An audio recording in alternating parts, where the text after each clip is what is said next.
ओम नमः शिवाय। जय महाकाल। दोस्तों यदि आप आर्थिक तंगी से परेशान हैं, धन संबंधी समस्याओं से छुटकारा पाना चाहते हैं तो योगिनी एकादशी के दिन भगवान विष्णु की प्रिय चीजों का भोग जरूर लगाएं। ऐसा करने से पूजा का पूरा फल मिलता है। साथ ही योगिनी एकादशी के दिन भगवान विष्णु और माँ लक्ष्मी की पूजा करने से जातक की मनोकामनाएं भी पूरी होती हैं।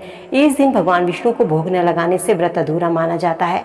तो चलिए जानते हैं कि धन संबंधी समस्याओं से छुटकारा पाने के लिए एकादशी के दिन भगवान विष्णु को किन चीजों का भोग लगाना जरूरी होता है। दोस्तों साल में यूं तो 24 एकादशी तिथि आती है और सभी एकादशी का अलग अलग महत्व होता है, लेकिन साढ़ माह के कृष्ण पक्ष की एकादशी, जिसे योगिनी एकादशी के नाम से जाना जाता है, इस बार ये एकादशी 2 जुलाई को मनाई जाएगी। इस दिन भगवान विष्णु और माँ लक्ष्मी की पूजा की जाती है। ये एकादशी सभी पापों से मुक्ति दिलाती है। माना जाता है इस एकादशी का व्रत करने से जातक के जीवन में चली आ रही सभी परेशानियां और संकट दूर होते हैं। आइए अब जानते हैं कि भगवान विष्णु को एकादशी के दिन किन किन चीजों का भोग लगाना चाहिए, किन चीजों के भोग लगाने से धन संबंधी समस्याएं दूर होती हैं। दोस्तों भगवान विष्णु को एकादशी के दिन पंचामृत का भोग जरूर लगाएं। भगवान विष्णु की पूजा करने के बाद में उनको पंचामृत का जब भोग लगाएं तो उसमें तुलसी दल शामिल जरूर करें।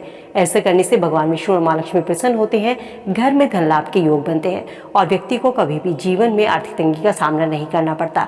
इसके अलावा खीर का भोग भी आप लगा सकते हैं। खीर का भोग लगाने से भगवान विष्णु प्रसन्न होते हैं और व्यक्ति को आरोग्य की प्राप्ति होती है।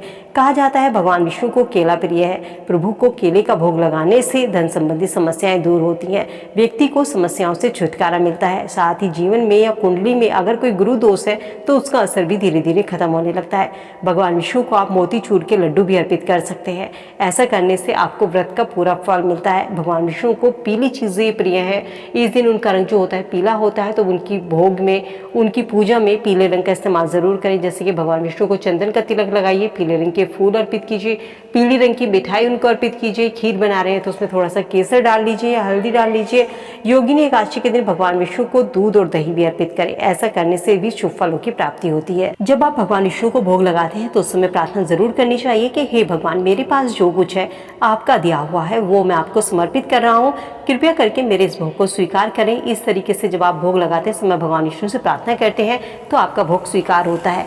दोस्तों इस दिन 4 शुभ योग का निर्माण हो रहा है। धार्मिक मान्यताओं के अनुसार अगर कोई व्यक्ति सच्चे मन से एकादशी का व्रत करता है तो उसको जीवन में कभी भी धन की कमी का सामना नहीं करना पड़ता।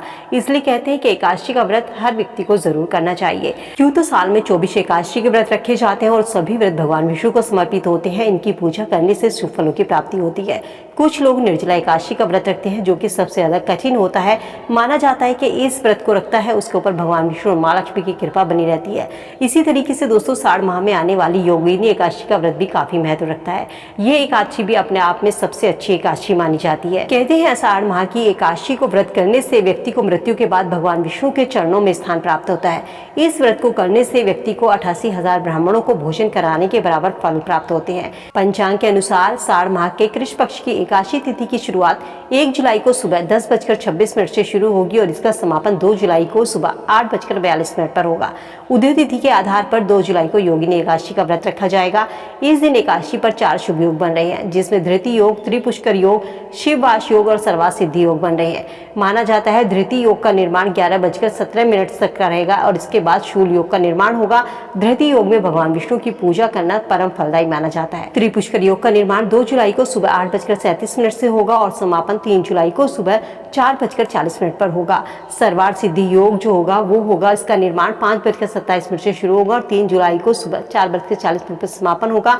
इस समय पर भगवान विष्णु की पूजा करने से व्यक्ति को मनोवांछित फल की प्राप्ति होती है। इसके अलावा इस दिन शिववास योग भी बन रहा है। शिववास योग सुबह 8:42 तक का रहेगा। इस समय पर कैलाश पर भगवान शिव विराजमान होंगे और इसके बाद नंदी पर सवार रहेंगे। कहा जाता है शिववास योग में भगवान शिव का रुद्राभिषेक करना, उनका जल अभिषेक करने से कार्यों की सिद्धि होती है। दोस्तों योगिनी एकादशी के दिन भगवान विष्णु की पूजा की जाती है। इस दिन पीपल के वृक्ष की पूजा भी करनी चाहिए। माना जाता है इस दिन प्रातः उठकर स्नान करने के बाद में पीले रंग के कपड़े पहनकर भगवान विष्णु का ध्यान करते हुए व्रत का संकल्प लेना चाहिए और विधि विधान से भगवान विष्णु की पूजा करें। योगिनी एकादशी व्रत की कथा करें, भगवान विष्णु की आरती करें, जरूरतमंद लोगों को दान दक्षिणा भोजन कराएं। ऐसा करने से भगवान विष्णु प्रसन्न होते हैं। इस तरीके से आप योगिनी एकादशी का व्रत कर सकते हैं। इस दिन अन्न का सेवन नहीं किया जाता। ये व्रत जो होता है फलाहार रखा जाता है। कहते हैं एकादशी के दिन चावल का सेवन भी नहीं करना चाहिए। द्वादशी के दिन चावल का सेवन करना चाहिए। एकादशी के दिन ना तो नाखून कटाने चाहिए, ना ही बाल दाढ़ी कटवाने चाहिए।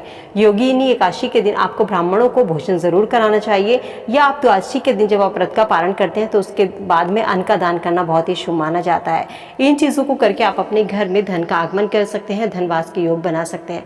उम्मीद करती हूँ दोस्तों वीडियो में दी गई जानकारी आप सबके काम आएगी, वीडियो से आप लाभ उठाएंगे। वीडियो अगर पसंद आई तो दोस्तों के साथ में लाइक शेयर जरूर करते चलिए। मिलती हूँ नई वीडियो में नई जानकारी के साथ। स्वस्थ रहिए, खुश रहिए।